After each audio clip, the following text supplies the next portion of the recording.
Utilisez l'épée d'Hachem pour vivre. Comment? En servant votre frère. Oui, votre frère. Qui est-il précisément? Yaakov le tzaddik. Servez-le donc. Pourquoi servir Yaakov et lui seul? Pourquoi pas Ishmaël, les Cananéens, Lavan ou même les Réchaïm? Parce que Yaakov est le tzaddik, le juste. Comment servir mon frère? Qui lequel? Yaakov le tzaddik. Il faut le servir, absolument le servir, sans hésitation. Pourquoi Yaakov? Pourquoi pas Ismaël ou les Cananéens, Lavan, les Réchaïm? Pourquoi pas eux? Parce que Yaakov est le tzaddik, le juste, le seul, l'unique. Hachem vous a donné la subsistance, Hachem vous a donné la puissance, Hachem vous a donné une épée. Utilisez chaque once de votre énergie pour aller servir votre frère. Qui? Le tzaddik. Ne demandez pas deux fois. Pourquoi? C'est une opportunité unique dans une vie, une occasion à ne pas manquer. Vraiment, une chance exceptionnelle. Que se passe-t-il parfois? Le Satan vous trompe. Le Satan voit un nouveau Baal Tshuva. Il le guette attentivement. Une nouveau converti ou aspirant commence à soutenir le tzaddik par de bonnes actions, diffusant la Torah et donnant 10%, 20% de ses revenus, voire même plus, en tzedaka. Il y a un grand enthousiasme. Soudain, ils n'apprécient pas une parole du tzaddik, ou le trouvent trop occupé pour répondre immédiatement à leurs questions, ne recevant pas la réponse attendue, et cela les déconcerte. Tout d'un coup, ils voient que le tzaddik ne peut pas être leur ami et les appeler tous les vendredis. Non, ce n'est pas possible, absolument pas. Soudainement, ils réalisent que le tzaddik ne leur offre pas la relation personnalisée et sur mesure qu'ils attendent après avoir investi tant d'argent en lui, une somme considérable, une véritable fortune. Ils pensaient qu'avec cet argent, ils ne faisaient pas seulement des mitzvot, mais qu'ils achetaient aussi, carrément, purement et simplement le tzaddik. Alors que se passe-t-il? Ils deviennent chagrinés, ils se mettent en colère, ils disent « J'ai utilisé mon épée pour donner la vie, je me suis dévoué corps et âme, j'ai servi mon frère, mais il ne me rend pas l'appareil comme je le souhaiterais, il ne danse pas à mon rythme, et cela me met en colère. » Dites à ces insensés, vous imaginez que le tzaddik a besoin de vous, que Hakadosh Baruch Hu a besoin de vous, que vous rendez service à autrui. Non, c'est moi qui vous ai donné l'épée, moi qui vous ai donné la subsistance, moi qui vous ai dit que servir le tzaddik vous apporterait la vie. Alors que faites-vous donc? Vous croyez avoir acquis le tzaddik, vous pensez l'avoir acheté.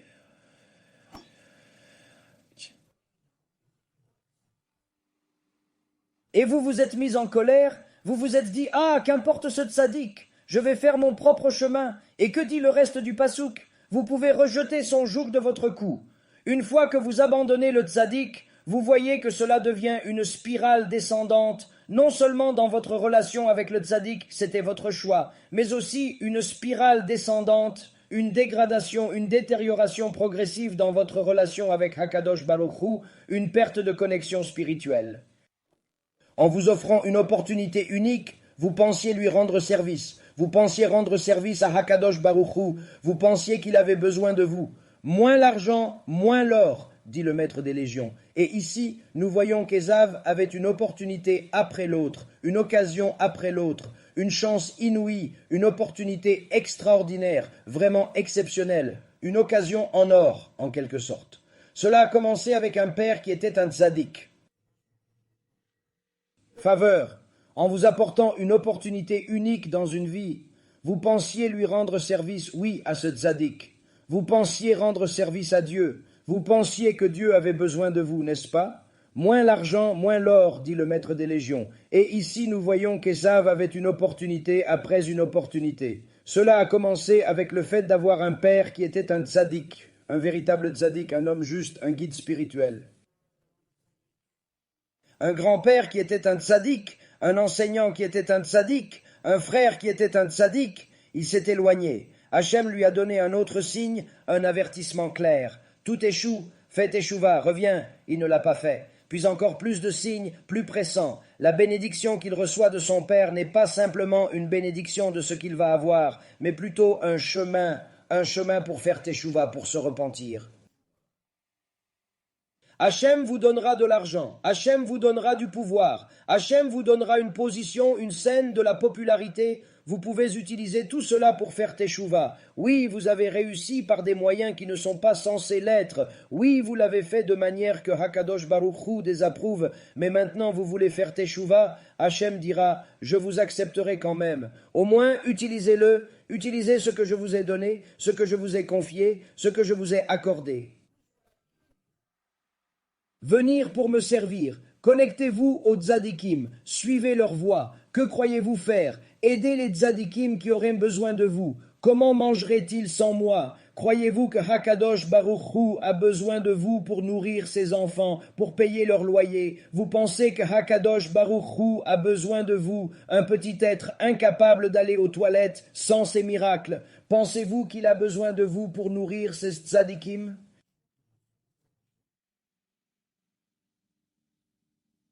Vous êtes pire qu'Ésav si vous pensez ainsi, et c'est ce qui arrive aux personnes qui sont spirituellement insensées à cause de leur arrogance, de leur suffisance, de leur vanité et de leur entêtement. Non seulement elles perdent le tzaddik, non seulement elles perdent d'autres tzaddikim, mais elles perdent aussi tout. Et le pire dans tout cela, c'est que tant qu'elles ont un ego, un orgueil démesuré, elles continuent de vivre dans le déni, pensant qu'elles vont bien, alors que tout s'écroule autour d'elles inexorablement. Pensant qu'ils sont toujours religieux, pensant qu'ils sont toujours sur le bon chemin, même si au fond d'eux-mêmes, ils savent qu'ils sont des menteurs et qu'ils vivent un mensonge. Hachem a voulu s'assurer que nous connaissions sa Torah, et par conséquent, il a fait en sorte que sa Torah soit belle, vraiment belle, une beauté sans égale, une beauté infinie. Il a fait en sorte que sa Torah soit belle. Oh oui, il l'a faite belle. Ils se sont immergés dans la Torah depuis des décennies. C'est un don divin, une grâce véritable et inestimable. Les personnes qui consacrent leur vie à l'étude assidue de la Torah possèdent une profondeur de compréhension qui dépasse largement la sagesse ordinaire, une sagesse purement humaine. C'est un trésor précieux accordé à ceux qui le cherchent sincèrement, avec humilité, une foi profonde et dévotion absolue.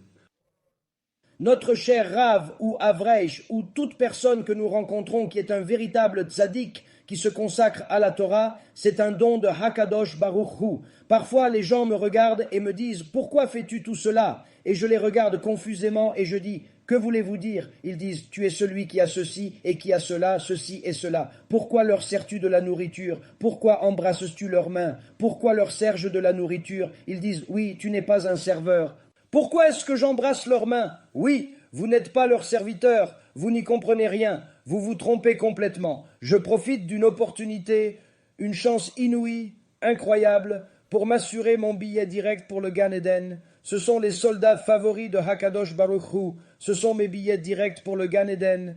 Et vous voulez que je manque une occasion de les servir, de les aider, de m'asseoir près d'eux, d'apprendre d'eux?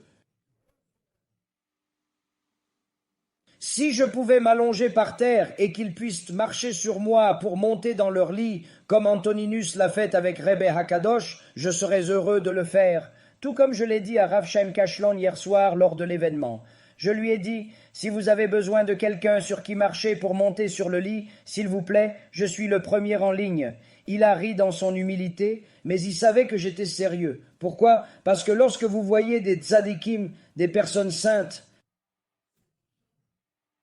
et vous comprenez au moins dans votre capacité limitée ce qu'ils sont, vous réalisez que c'est ce que Hakadosh Baruch Hu veut. Si vous pouviez passer 1 minute de plus avec eux, que ce soit pour leur préparer un café ou pour apprendre un Devar Torah d'eux, et que vous manquiez cette opportunité parce que vous pensez avoir quelque chose de mieux à faire, cela signifie que vous ne savez pas ce que sont les tzadikim et vous ne savez certainement pas ce qu'est la Torah. Et c'est pourquoi la Torah vous appelle un Am Haaretz. Un garçon de 12 ans a terminé la Mishnah en 6 mois, lui qui était récemment Mechalel Shabbat. C'est un tzaddik en devenir. Sa Torah, celle de Tinok Shel Beit Rabban, surpasse toutes les autres alors qu'il n'est même pas bar mitzvah. Ses enfants donnent probablement à Am Yisraël plus de temps avant la venue du Mashiach. Ignorer les tzaddikim, c'est ignorer la Torah. Comprendre ce qu'ils sont, c'est pouvoir le devenir. A probablement accordé à Am Yisraël plus de temps, des opportunités supplémentaires pour pratiquer la Torah avant l'arrivée du Mashiach. Celui qui ne comprend pas qui sont les tzadikim ignore les fondements de la Torah, car ils en sont l'incarnation même, la quintessence. Quand on connaît les tzadikim, on peut y aspirer, et même avec le temps, avec l'aide d'Hachem, le devenir un véritable tzadik. Rabotai Yekarim, les gens ont de nombreuses opportunités d'étudier la Torah. Hakadosh Baruch Hu nous dit de bien choisir attentivement, de bien faire attention, de qui nous apprenons. Oui, c'est essentiel, vraiment l'essentiel. Il faut y faire très attention, c'est d'une importance capitale. Va tavri tovat vicha, vraiment kol hayom sichati, toute la journée, assurément, absolument.